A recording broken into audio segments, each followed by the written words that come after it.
Bonjour! Parlons la tête dans les nuages, c'est-à-dire parlons infonuagerie ou infonuagique. Qu'est-ce que c'est au juste que l'infonuagerie? C'est relativement simple. C'est tout simplement le principe d'entreposer du matériel, que ce soit des fichiers, des chansons de la musique, des photographies, des vidéos, etc., dans dans une mémoire virtuelle, dans un disque dur virtuel, si on peut dire. Donc, tout n'est que virtuel, d'où le nuage. On entrepose le tout dans les airs. Alors, au menu aujourd'hui, c'est simple, nous ne ferons que la théorie en moins de 20 minutes, c'est-à-dire probablement environ une dizaine de minutes. Sachez en tout temps que je demeure disponible pour vous, de manière individuelle, pour un département ou pour un programme, afin de vous offrir cet atelier-là de manière plus approfondie, en environ une heure. Donc, la théorie, alors le principe est simple, c'est l'infonuagique ou l'infonuagerie, qu'on appelle le nuage, en anglais le clouding. C'est tout simplement une compagnie généralement états-unienne. Les cinq que je vous présente aujourd'hui sont cinq nuages états-uniens qui offrent gratuitement l'hébergement de matériel, de plus en plus porté vers le travail collaboratif et simultané. Effectivement, on s'efforce de plus en plus d'offrir de tels nuages qui permettront donc à deux ou plusieurs individus de travailler simultanément sur le même fichier, d'où l'aspect collaboratif également. La théorie de jour, les risques, parce qu'il y en a, il faut toujours faire attention premièrement à la vie privée.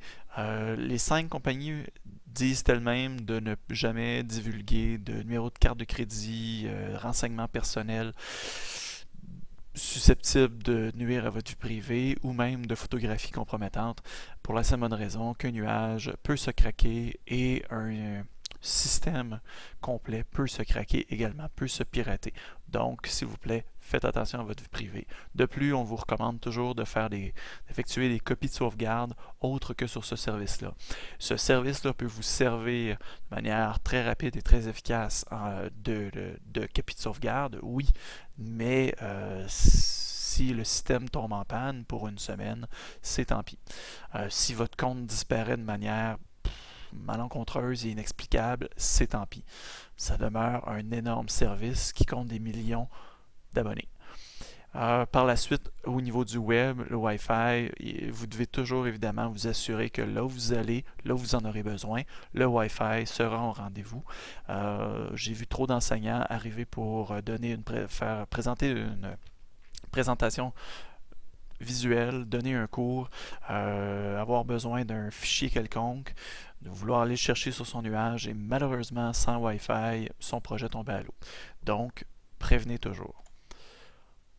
Toujours dans la théorie, les opportunités pédagogiques sont très nombreuses. On peut parler d'entreposage mobile de matériel didactique et ou pédagogique, tant sur le temps que le Wi-Fi soit en rendez-vous.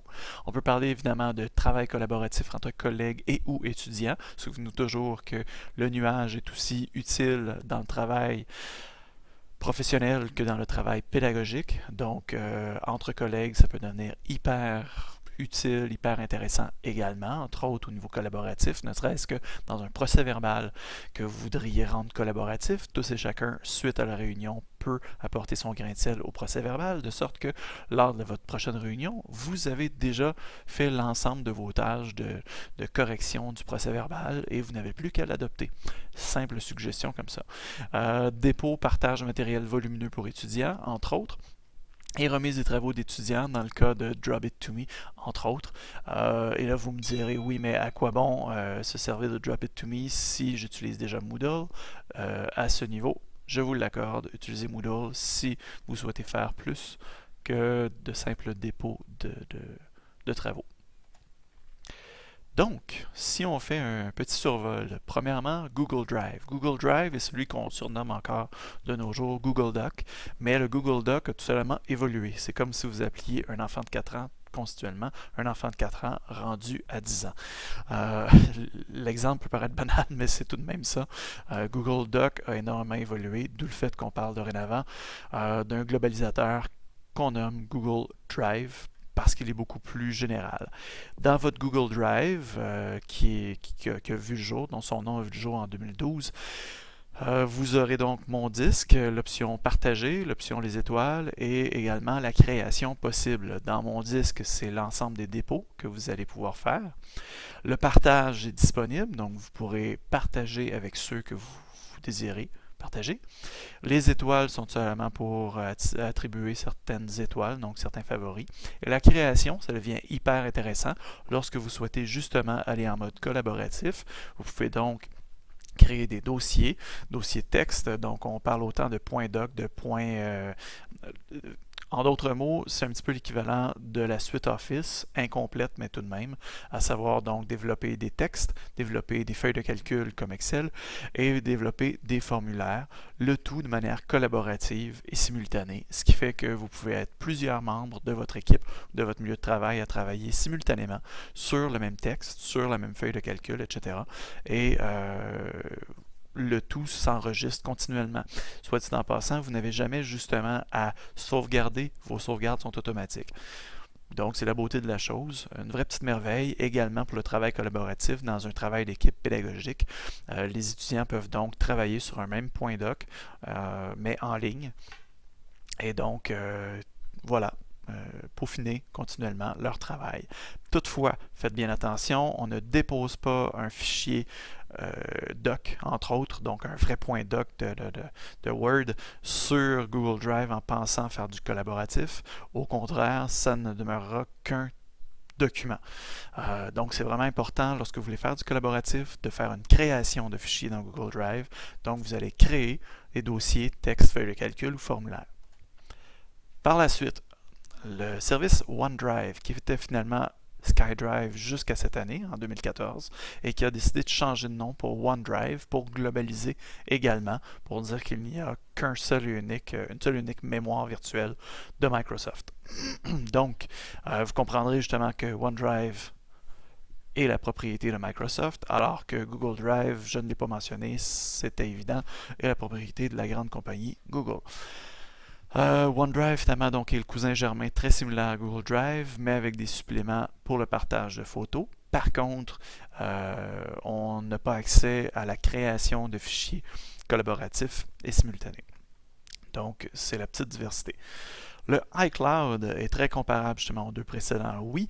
Par contre, c'est l'outil, finalement, c'est le nuage virtuel rattaché continuellement à la famille Apple. Je précise, je m'explique. Si vous avez un iCloud, généralement, c'est parce que vous avez un outil Apple. Ne vous attendez pas à utiliser ou à exploiter le nuage iCloud avec l'ensemble de votre classe parce que votre groupe d'étudiants, d'étudiantes n'auront généralement pas d'iCloud, toutes et tous. Certains en auront, mais ce ne sera pas l'ensemble, ce qui fait que plusieurs n'y auront pas accès parce qu'ils n'ont pas les outils iWork. Alors, en gros, iCloud est très intéressant pour les membres de la famille Apple, sans plus. Par la suite, on passe à Boxnet ou Box. Box est tout simplement un service qui est une langue anglais, je dois le préciser, qui est né en 2005 et donc qui contient Messages, Updates, Files, People et Apps. Donc dans Messages, on parle de communication avec ses contacts. Donc effectivement, entre membres, on peut s'envoyer des courriels, des messages entre membres de Box. Et les Updates, ce sont tout simplement justement des notifications dès que vous avez des mises à jour possibles. Ensuite de ça, en fait, des mises à jour faites, pas possible, excusez-moi, là, mais faites sur vos fichiers donc, qui ont été modifiés. Ensuite de ça, les files, ce sont seulement vos dossiers et fichiers qui ont été déposés. People, ce sont vos contacts. Et les apps, donc, vous pouvez justement ajouter différentes applications supplémentaires sur votre service. Et finalement, Dropbox. Dropbox est également un beau petit bijou, donc auquel vient s'annexer ou s'additionner Drop It To Me, excusez-moi. Donc le tout est né en 2008, on a toujours l'impression que ça fait longtemps qu'il est dans notre décor, mais non, ça fait seulement 6 ans présentement qu'il est dans notre décor. Donc dans Dropbox, vous déposez du matériel et vous le partagez. Alors on parle de section fichiers, section photos, partage, liens et événements. Donc dans fichiers, évidemment, vous déposez toutes sortes de matériel, que ce soit encore là des points doc, etc., des photos et autres, musique et toutes sortes. Vous avez le dossier photo qui est fait plus précisément justement pour la photographie. Vous avez l'icône, l'option partage qui vous permettra justement d'indiquer les partages effectués. Donc, si vous voulez justement garder un suivi de ce que vous partagez avec différents contacts, différents amis, etc., c'est là que vous allez retrouver tout votre suivi. Et ensuite de ça, dans les liens, vous allez pouvoir voir les liens déployés pour offrir justement des fichiers et dossiers. Et finalement, les événements, parce que vous pouvez justement consulter la chronologie de votre compte. Tout ce qui se passe dans votre compte Dropbox, vous pouvez voir dans votre chronologie, donc dans vos événements. À ça, comme je vous disais, vous pouvez toujours vous inscrire à Drop It To Me, qui vous permettra en plus de donner un mot d'accès à d'autres personnes, de sorte que eux pourront déposer du matériel dans votre boîte, dans votre nuage.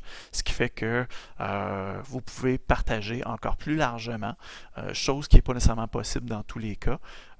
Là, ici, ça vous permet vraiment d'inviter les gens à venir chercher du matériel dans votre boîte, mais également d'inviter les gens à venir déposer du matériel dans votre boîte.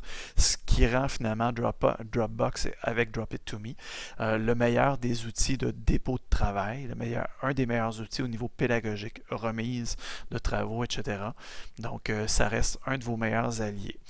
Tout de même, je vous dirais honnêtement qu'avec Dropbox, un autre de vos précieux alliés sera normalement Google Drive. Donc les deux ensemble, dans l'un, ce sera vraiment une plateforme, un nuage pour partager, remettre et recevoir du matériel pédagogique, alors que dans Google Drive, il s'agit vraiment d'une petite merveille au niveau du travail collaboratif, l'apprentissage actif, etc. Donc dans tout le contexte de remise en question, de requestionnement de notre pédagogie actuelle, Google Drive amène vraiment une belle vision de la réforme pédagogique, de la refonte pédagogique au niveau de l'apprentissage actif. Il vous offre vraiment de très belles opportunités. Donc voilà, ce sont vos 5 services. Plusieurs enseignants vont s'amuser à se créer un compte dans chacun des 5 nuages pour la simple bonne raison qu'ils pourront ensuite de ça avoir généralement un nuage pour chacun des besoins. Ce qui leur permettra donc d'avoir, exemple, un Google Drive pour le travail, un OneDrive pour la vie privée, un iCloud pour le fonctionnement Apple, etc. Box pour être pour un autre besoin et Dropbox également. Donc, on peut justement additionner le tout parce qu'évidemment, la capacité de tous et chacun va varier un petit peu. Généralement, ça joue toujours dans les gigs, mais malgré tout, on ne peut pas se permettre de déposer plusieurs films dans le même nuage. Ça va vraiment surcharger votre nuage. Donc, c'était les différents nuages les plus populaires. Je vous remercie beaucoup.